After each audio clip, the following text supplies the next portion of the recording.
Hi, empaths, intuitives, artists, and alchemists. Welcome back to your podcast. This is Empath Entertainment with your host, Rachael. I'm the R in entertRainment. Welcome back. Thanks for listening. I wanted to present an idea in this episode that I've been exploring more deeply as I study internal family systems model of healing developed by Richard Schwartz. And it's a multiplicity model, working with your parts from the source of your true self, your true essence, which we call self with a capital S. And one of the ideas that I've really taken a hold of that has really helped me and supported me as a facilitator, as an energy worker, is this idea that compassion fatigue is a misnomer. What actually fatigues us are those empathic transmissions and entanglements, right? It's our empathy that fatigues us. It's actually the feeling of other people's pain and taking it on. That's what's burdensome. And while empathy is a component, it's a starting point for compassion, being able to put yourself in someone else's shoes. Compassion is actually a quality of your true self. That true self can't be damaged or hurt. That essence of you is actually the perfect healer for your system. It can help heal other people's systems as well and be supportive in that process. And it's just the perfect parent for those parts of you that are feeling alone, exiled. And the work that I do with internal family systems is facilitating that connection between this self with a capital S, your true self, your highest self, with parts of you. Subpersonalities that sometimes we over-identify with, or we've disowned and pushed out. We might call the pushed out ones exiles. Usually they're very young, or they have dealt with extreme traumatic situations. So they've been exiled out. And then we also have protectors we're working with. Some parts have more self-essence than others. Some are very infused with self-energy and might actually present like self. So we do some testing, right? We ask some questions to figure out, are we working with the embodiment of self-essence here? Or is this a part that is very similar to self? It's a self-like part, we might call it.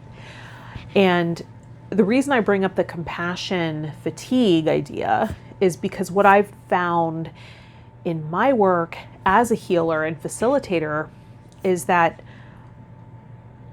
my ability to sustain a day of sessions is, I have much more resilience and emotional fitness, and I'm able to have a full day of bookings and be able to manage that energetically because I'm no longer coming from an empathic part.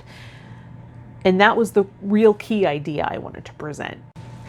So the key idea I wanted to present is that empathic part of you is actually a protector. Sometimes it can be an exile. So we would check on that. We would test that. But it is a part of you that that took on an extreme role at a time of stress, most likely at a young age. You could also be born in with it. That would be called a legacy burden. That might be for another episode. That's a little more in depth, but you can be born in with certain parts and burdens. So in fact, we are born in with parts. We are born in with parts. That's a natural. People are multiples naturally. That's the idea of internal family systems. The empathic part was created or burdened at a certain point, put into an extreme role when it was most likely trying to maintain homeostasis in maybe a tumultuous environment, unpredictable environment, perhaps neglectful. relationship with caregivers. Could be break and bond, right? So that lack of attunement and feeling like there's danger might have created a need, a compulsive need to merge and attune to other people.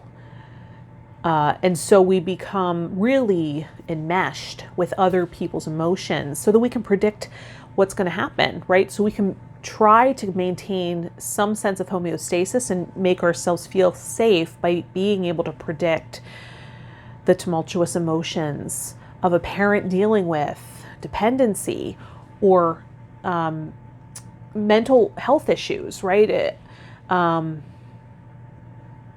Fighting amongst parents, right? Things like that.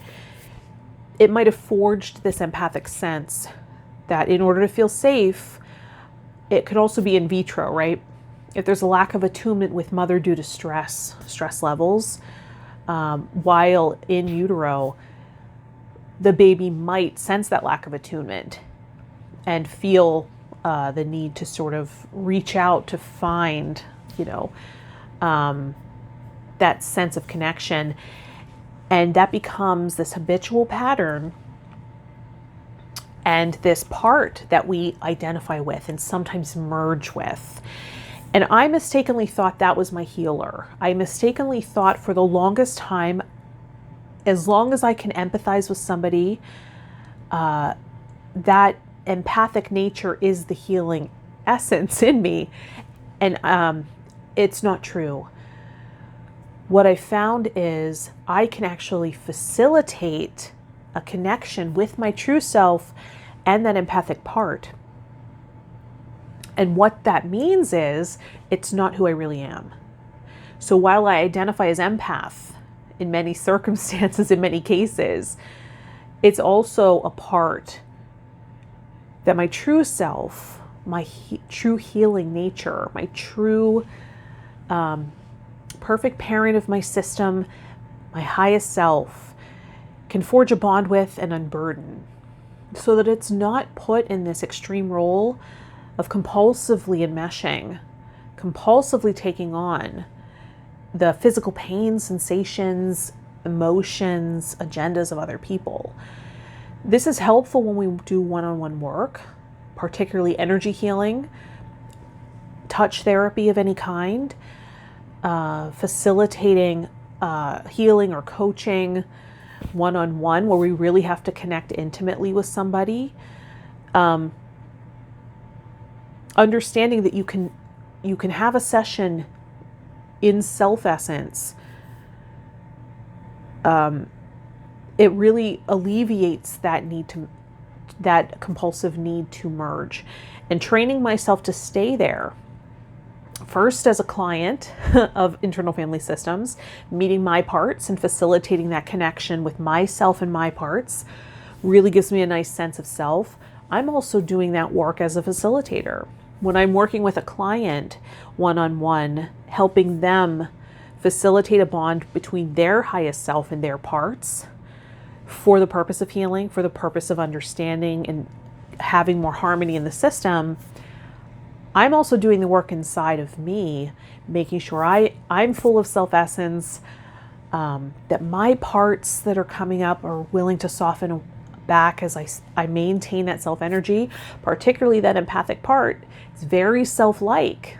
There's a lot of self-energy in that part. It wants to heal. But it's not compassion. It's literally feeling the pain, which also sometimes gives me the idea that others are a burden.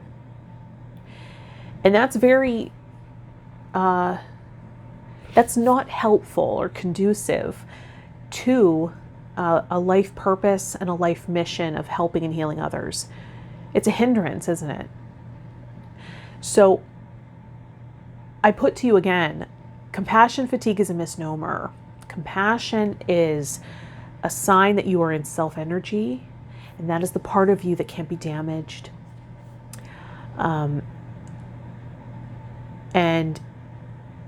this part is limitless.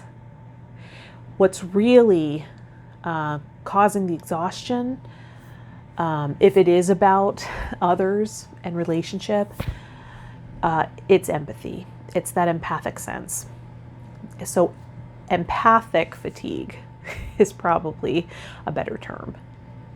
So let me know what you think of this topic. Was this interesting? Does it make sense? Did it land?